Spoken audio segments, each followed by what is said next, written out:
पुढची बातमी आपण पाहूयात। तासगाव नगर परिषदेसाठी तिरंगी लढत आता होते। नगराध्यक्षपदाच्या उमेदवारांचा जोरदार प्रचारही सुरू आहे। सांगलीच्या तासगाव नगर परिषदेसाठी तिरंगी लढत पार पडते। भाजप स्वबळावर लढते आहे, तर राष्ट्रवादी काँग्रेस शरद पवारांचा पक्ष देखील स्वबळावर लढतोय। माजी खासदार संजय काका पाटील हे स्वाभिमानी विकास आघाडीच्या माध्यमातून निवडणुकीच्या रिंगणात आहे। या तिन्ही पक्षांकडून आता शहरामध्ये जोरदार प्रचार केला जातो। रोहित दादांनी मला संधी दिली नगराध्यक्ष पदाची। मी त्यांचे स्वप्न असतील ते साकार करेन। आमदार शहरातल्या विकासात शहरातल्या समस्या, कोणाच्या गटाराची कामे आहेत, आरोग्यासाठी आहेत, रस्ते, लाईटीचे खांब, घरकुल योजना, शिक्षणासाठी असतील त्या समस्या। 10 वर्ष झाली भाजपांची सत्ता होती, त्यांनी अजून काही म्हणावीशी कामे केलेली नाहीत।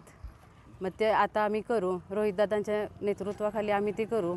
माझ्या सासूबाई वासंती बाळासो सावंत त्या आता नगराध्यक्ष पदासाठी उभ्या आहेत आणि आम्ही बराच दिवस झालं प्रचार चालू आहे। सगळ्यांच्या म्हणजे क्षेत्रभेटी करतोय, आम्ही सगळ्यांच्या समस्या ऐकून घेतोय।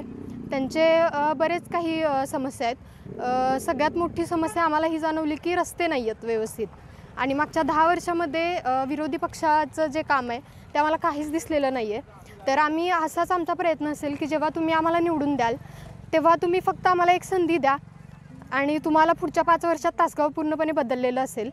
थेट नगराध्यक्षची उमेदवारी लढवत आहे भाजप पक्षाकडून। तर आपण पाहतोय की केंद्रात भाजप आहे, राज्यात भाजप आहे, तर तासगावमध्ये सुद्धा भाजप आलंच पाहिजे।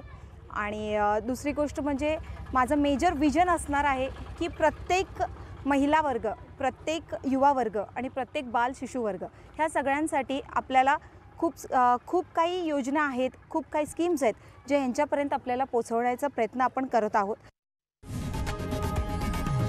लोकशाही मराठी ऐका, पहा, जागरूक रहा।